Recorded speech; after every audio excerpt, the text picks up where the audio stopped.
세계 경제가 좀 26년부터 좀 회복할 것 같거든요. 26년부터는 뭐 트럼프로 인한 리스크가 좀 많이 해제가 되고 세계 경제가 회복세로 돌아가기 시작하면은 개인적으로는 저는 2027년, 28년을 대한민국 증시 피크로 보고 있습니다.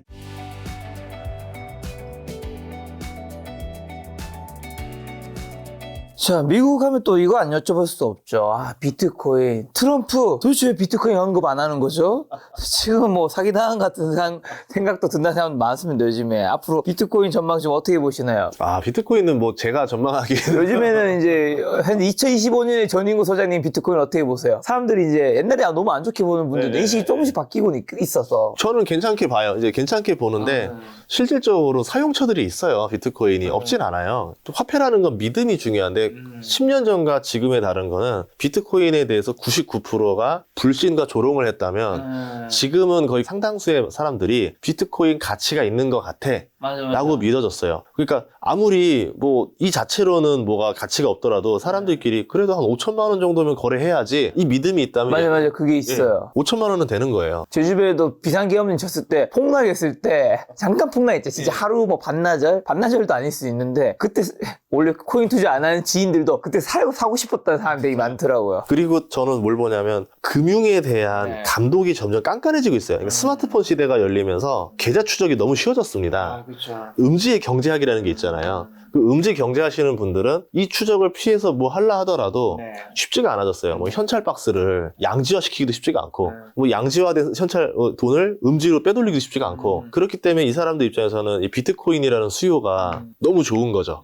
예, 그걸 피할 수 있기 때문에. 그래서 수요와 공급 면에서 어느 정도는 받쳐주기 때문에 뭐 과거처럼 막 엄청난 하락이라던가 뭐 이렇게 되돌아가는 건 어려울 것 같고 다시 또 뭔가 하락이 온다 하더라도 V자로 또 뛰는 예, 계속 올해 어디까지 가나요? 그건 모르겠어요. 그래도 근데 트럼프 왜 언급 안 하는 거예요? 트럼프 책을 내셨잖아요. 더 강한 트럼프가 온다. 꼭 연구하셨으니까 이게 저는 이렇게 봐요. 비트코인 가격은 워낙 그 뭐라 해야 될까? 변동성이 너무 심해서 넘었다가도 내려왔다 넘었다 내려왔다 이거를 계속 반복할 것 같아요. 왜냐하면 아까 말한 빅테크 주식 엔비디아도 하루만 17%가 빠지는데 비트코인이라고 그 이상 될 거 아니에요? 요즘에 알트는 진짜 많이 빠지는데 비트는 잘 버티고 있긴 하더라고요. 비트는 사람들이 확실히 믿었잖아요. 근데 알트는 아직까지도 옥석 가리기를 해야 돼. 믿음이 좀 덜해요. 사람들 전부 다 뭐 알트에 대해서는 이제 알트는 대부분 스캠이고 사기고 그냥 이거는 투기 자산이고 돈 벌기 위해서 하는 거야라고 생각을 하시 거의 뭐 대부분 그런데 비트는 진짜야, 여러분. 비트는 이제 사야 된다 이렇게 인식이 좀 나뉜 것 같아. 서서히 또 비트가 어느 정도 또 굳건해지고 나면은 금처럼 굳건해지면 또 알트가 또 이제 새로운 또 얘도 등장하겠죠. 근데 이제 저는 뭘 보냐면 비트코인이랑 알트코인 아직까지 사람들이 샀다 팔았다 매매밖에 못해요. 그렇죠. 이게 더 활성화되는 게 저는 트럼프 시기라 봐요. 이제 우리나라에서 좀 어렵겠지만 미국부터 시작을 해야 되겠죠. 뭐 지갑들이 여러 가지가 있는데 뭐 페이팔도 있을 거고 블럭도 있을 거고 여러 가지가 있는데 거기서 비트코인 결제라던가 뭐 내가 피자를 먹었는데 핀테크로 딱 찍으면은 딱 지금 시세대로 비트코인만큼만 딱 차감이 되는 거예요. 이런 형태가 되면 사람들이 이제 달러로 현금을 쥐지 않고 코인으로만 잔뜩 가지고 있는 거죠. 코인으로 결제하면서 다니는 거죠. 그럼 코인으로 결제가 되니까 사용처가 더 늘어나잖아요. 그래서 낙전 효과라고 장사를 하는 사람도 비트코인으로 이제 돈을 받다 보니까 쓰지 않더라도 귀찮아서 그냥 어느 정도 그냥 세이빙을 해두는 거예요. 그럼 가게마다 뭐 0.1 비트코인씩은 다 그냥 잔액으로 가지고 있다. 그럼 비트코인은 계속 나날이 나올 수 있는 건 아닌데 점점 이거를 그냥 가지고 홀딩하는 사람들이 많아지는 거죠. 그럼 이게 다 수요처가 되는 거잖아요. 근데 결제는 힘들 거라고 얘기하시는 분들이 많던데 왜냐하면 이제 어떤 거 환불 안 되는 신선식품이나 뭐 이런 것들은 상관없는데 대부분 것들은 환불 기간이 있잖아요. 비트코인 가격이 요동치잖아. 샀어. 비트코인 좀 올랐네? 아, 저 환불할게요. 환불이 이런 시스템 때문에 될 수가 없다라는 말이 저는 이거 되게 논리적으로 맞구나. 근데 그 물건을 사서 이게 예를 들어 그게 물건 자체의 가치라는 게 바뀌는 건 아니잖아요. 그러니까 이제 비트코인의 그 환율이 요동치는 것 때문에 그렇게 된 거니까. 그럼 비트코인으로 예를 들어 했어요. 근데 다시 예를 들어 비트코인으로 했는데 제가 이걸 가지고 비트코인을 샀어. 살 때는 비트코인이 뭐 1억밖에 안 했어. 근데 사고 난 다음에 1억 5천 된 거야. 그럼 나 이거 환불할래요. 그럼 나는 돈을 버는 거잖아. 환불 안 했으면 누가 있겠어? 아, 다시 환불 요청을 한다. 그럼 난 돈을 받으니까. 아, 그럼 핀테크로 이렇게 하면 되죠. 달러로 주겠다. 그러니까 이제 환불은 오로지 달러로만 해준다. 어쨌든. 네, 제도를 바꾸면 되지 않을까요? 오, 그런 생각도 있었네요. 네. 약간 당황하신 것 같은데? 당황했어요. 근데 제도를 바꾸면 가능할 거다 생각합니다. 아니, 살 때는 비트코인으로 사는데 돌려줄 때는 달러로 돌려준다? 그게 왜냐하면 일론 머스크가 꿈꾸는 것 중에 하나 그거예요. 테슬라를 통해서 자율주행이 등장하면 자율주행의 매력이 이걸 거예요. 아까 뭐 지금 커피도 있지만 저희가 그냥 가는 길에 커피를 알아서 도착 시간 예정에 맞춰서 테이크아웃을 딱 준비시켜 놓습니다. 드라이브 스루를 그대로 들고 가다던가 아니면 뭐 집에 가는데 결제를 한다던가 영화를 본다던가 다 할 수 있는데 그럼 여기서 필요한 화폐가 필요할 거 아니에요. 물론 당연히 이제 달러를 기본으로 하겠지만 이제 코인이 좀 더 상용화가 되면 테슬라용 코인을 따로 이제 등장을 시키겠죠. 그러면서 자율주행과 맞물렸을 때 이게 굉장히 매력적인 요소가 되지 그게 않을까. 도지코인 아니었어요? 그러니까 그 도지가 될지 아닐지는 확실하지는 않아요. 왜냐면 머스크가 도지를 드는 게 페이크일 수도 있어요. 소장님도 2025년에 소장님도 지금 비트코인 자체는 좋게 보시는 거네요. 요동은 좀 칠 것 같아요. 네. 예, 근데 뭐 낫배드? 올해는 아니라 앞으로는 좋게 보시는 거면 혹시 소장님도 비트코인 조금씩 모아 가시는 분인가요? 어떻게 되나요? 저는 좋게 보고 나쁘고를 떠나서 투자를 할 수가 없어요. 왜요? 정책상. 저희 쪽 비트코인 상관없잖아요. 저희 투자 가문이라 해야 될까요? 저희 투자 스승님부터 시작해서 스승님. 쭉 내려온 데서는 비트코인 절대 하지 마라. 그 말은 지켜야 되기 때문에 네. 예, 뭐 좋게 보는 관점과 투자는 다른 거라서. 그냥 또 투자 스승님이라고 하면 되지 무슨 또 투자 가문이라고. 왜냐하면 투자 철학을 똑같이 공유하잖아요. 예. 다음은 또 스승님이라고 하세요. 알겠습니다. 나 무슨 뭐 미국이나 유럽의 뭐 대가문인 줄 알았네. 자식인 줄 알았네. 아, 너무 멋있게 포장해 주셔서 죄송합니다. 그리고 한국 주식도 여쭤봐야죠. 그럼 올해 한국 주식은 그러면 어떻게 보시고 한국 주식은 뭘 사야 하나요? 한국 주식은 전반적으로 경기 민감주들이 그렇게 좋아 보이진 않아요. 올해는. 아마 내년 이후에는 좀 좋을 수 있을 것 같아요. 아마도 세계 경제가 좀 26년부터 좀 회복할 것 같거든요. 예, 그래서 25년에 경기 민감주가 안 좋은 이 바닥 어딘가에서 사는 전략도 괜찮다. 1번. 아니면 올해는 정책적으로 기대할 게 이제 배당이라던가 주주가치 환원밖에 없어요. 이거를 누르면 이번에 일본에서도 보여줬습니다. 한국과 일본의 산업 섹터가 거의 비슷한데도 불구하고 일본 증시는 40%가 오르고 한국 증시는 안 올랐어요. 만약에 일본 증시만큼 한국 증시가 올랐으면 지금 코스피가 3,644일 가야 돼요. 제가 이제 금감원 저번에 나가서 했던 얘기인데 그 정도여야 되는데 왜 한국만 안 되는 건가? 근데 이제 많은 이 전문가들이 지적한 게 일본의 사례를 이야기했습니다.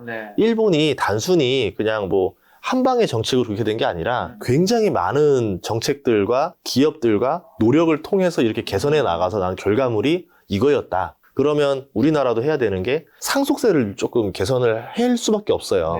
그렇게 해서 이 주주들이 주가를 올리는 거에 대해서 거부감이 없게 만들어줘야 돼요. 지금은 주가가 오르거나 뭐 배당이 많이 나가면 오너들은 이득이 하나도 없습니다. 배당 소득세가 49.5%예요. 20억 받으면 10억 줘야 돼요. 그런데 안 주면 회사 돈으로 20억을 쓸 수가 있어요. 그러니까 당연히 싫겠죠. 주가가 오르면 상속세만 더 올라갑니다. 그리고 상속을 2번 정도 하면은 기업을 거의 뭐 잃게 돼요. 그러니까 뭐 딴 주머니를 차는 거죠. 자녀 기업을 뭐 다른 거 하나 만들어줘서 여기로 일감을 몰아줘서 키운 다음에 자녀 회사랑 여기를 합병해가지고 지분율을 희석시킨다던가 물적 분할을 한다던가 이런 식으로 이제 한국 주식들 보면 장난을 많이 쳤죠. 외국 투자자들이 봤을 때 한국이라는 곳은 분명 법대로 하긴 하는데 굉장히 페어플레이하지 못한 형태인 거죠. 온갖 편법이 횡행하니까 그럼 국가가 그 편법들을 다 처단을 해줘야 되는데 심판이 그거는 눈 감아줍니다. 그럼 여기서 내가 경기를 왜 뛰겠느냐? 다른 나라 가겠다. 페어플레이 하는 대로 가겠다. 이렇게 넘어가게 되는 거죠. 그래서 그걸 먼저 개선을 해야 될 거고 그 다음에 이제 배당이라던가 이제 주주가치 증대를 위해서 개선하는 기업들한테 아마 어드밴테이지를 많이 줄 것 같아요. 그 어드밴테이지를 주게 되면은 기업들이 자사주 매입 소가 배당을 많이 늘릴 수 있는데 그럴 수 있는 여력이 있는 기업들이어야 될 것 같아요.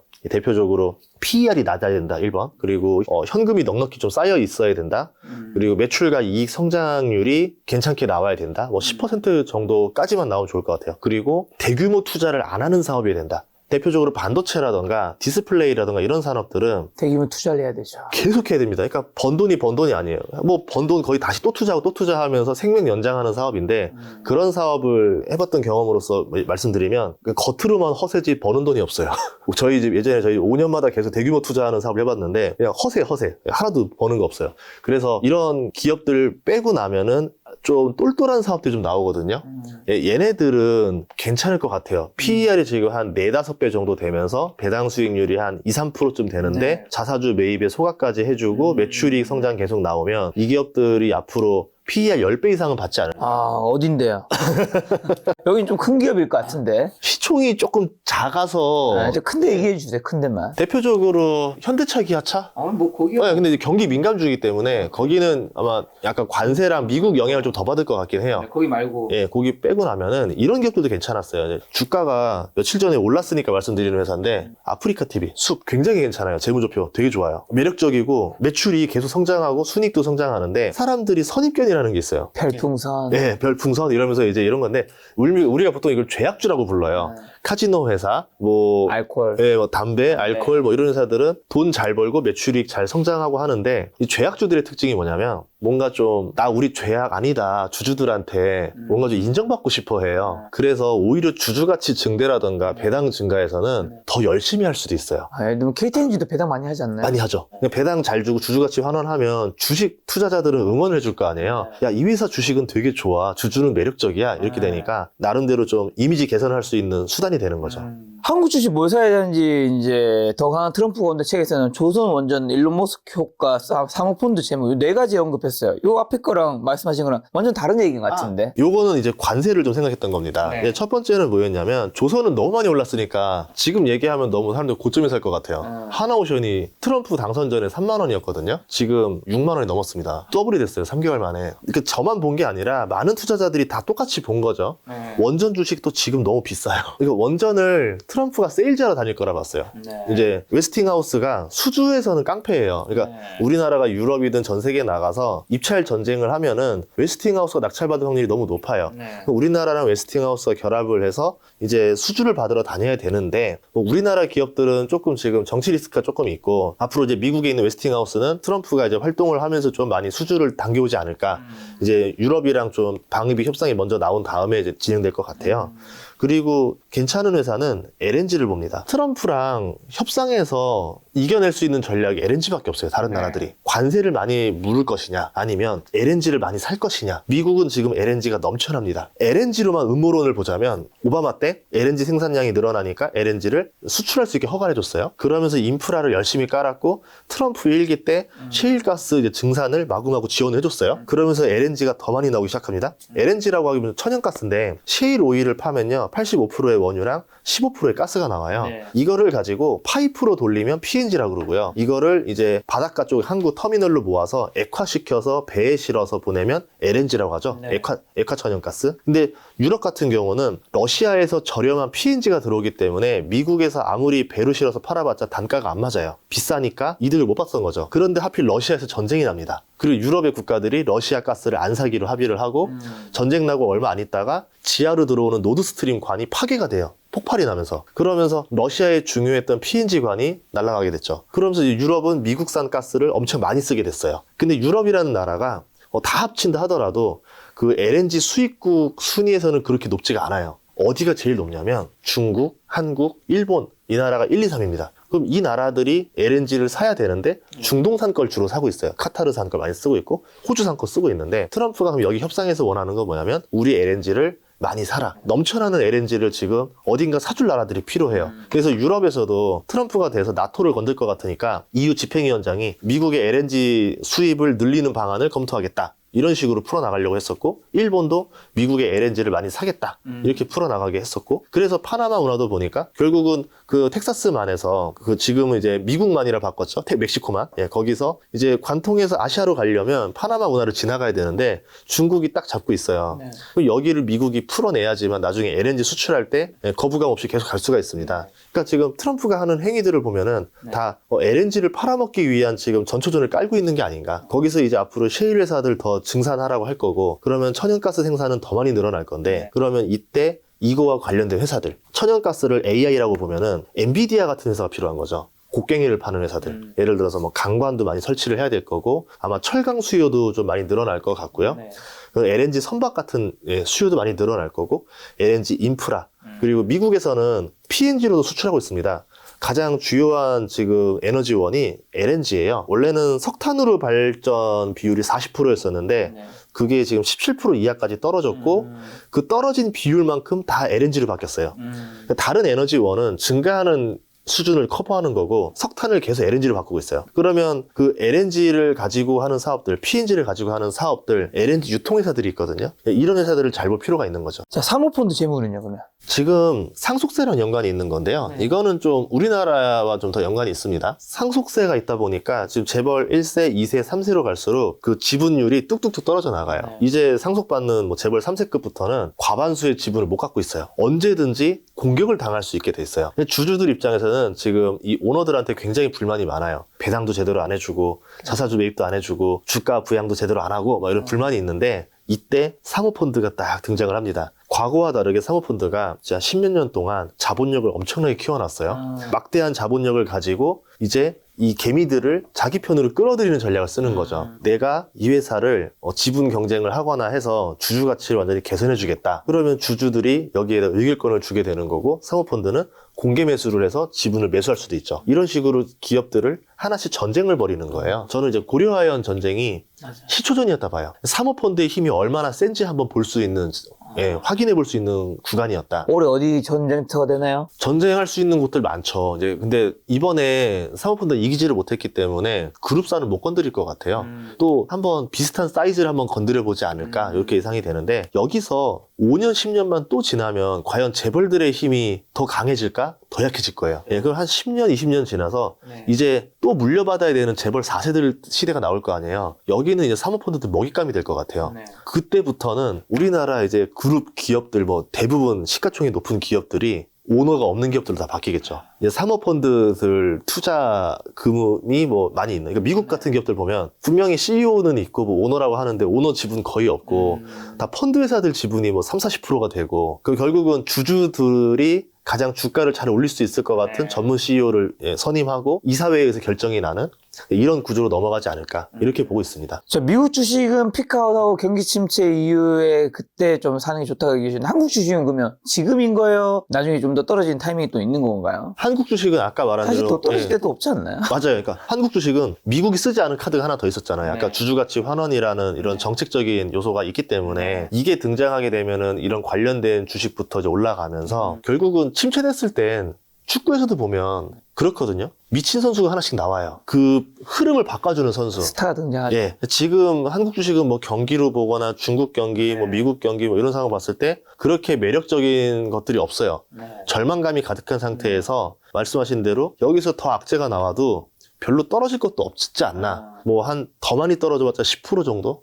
예, 그 정도 보고 있는데 그럼 그 상태에서 아까 뭐 주주 환원에 대한 정책이 본격적으로 등장한다던가 아니면 뭐 갑자기 대기업들이 뭔가 이제 갑자기 으쌰으쌰 하면서 뭐 좀 자사주 전략을 좀 바꾼다던가 뭐 이렇게 기업이 먼저 자발적으로 나간다던가 이렇게 되면은 지수가 오히려 오르는 일이 벌어지지 않을까. 예, 그러면서 이제 26년부터는 뭐 트럼프로 인한 리스크가 좀 많이 해제가 되고 이제 좀 세계 경제가 회복세로 돌아가기 시작하면은 개인적으로는 저는 2027년, 28년을 대한민국 증시 피크로 보고 있습니다.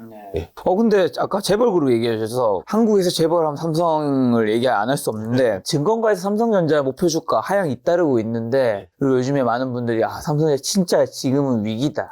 이제 SK하이닉스한테 시총도 추월당할 수 있다 이런 얘기까지 나오는데 삼성전자 지금 진짜 위기인가요? 아니면 이제 뭐 주식 사야 될 타이밍인 건가요? 단기적으로는 괜찮은 것 같아요. 사도 될 타이밍이라 보는 이유 중에 하나는 제가 이제 보는 신호가 하나 있는데 악재가 나오면서 주가가 한 1년 내리 내려요. 그러다 보면은 악재가 나올 때마다 주가가 계속 내리면서 우리가 예상했던 것보다 더 많이 내려가 있죠. 그 다음에 어떤 일이 벌어지면 L자 형태를 띄어요. 악재가 나오는데 더 떨어질 데가 없는 거야. 이게 뭐냐면 기절한 상태인 거예요. 기절 안에 때려봤자 소용없거든요. 미동도 없어. 근데 이 현상이 최근에 나왔어요. 며칠 전에, 저번 주에. 무슨 저번 주 뭐? 저번 주에 무슨 악재였더라? HBM을 뭐 엔비디아에 납품하기로 했다. 근데 알고 이거 뻥이야. 이런 뉴스가 있었거든요. 기사가 떴었죠. 근데 생각보다 안 떨어지는 거예요. 예전에는 이 정도면은 사람들이 크게 반응해야 되는데 그때가 또 실적 발표 날이랑 연결돼 있었긴 했었지만 그때 주가가 안 떨어지고 버티더라고요. 엔비디아 공급 소식이 뜨고 왔는데 오르지도 않지 않았나요? 있지도 않고. 이제 사람들이 제 생각 뭐냐면 팔 사람은 다 팔았다. 삼성전자에 대해서 이제 믿음을 가진 사람은 없다.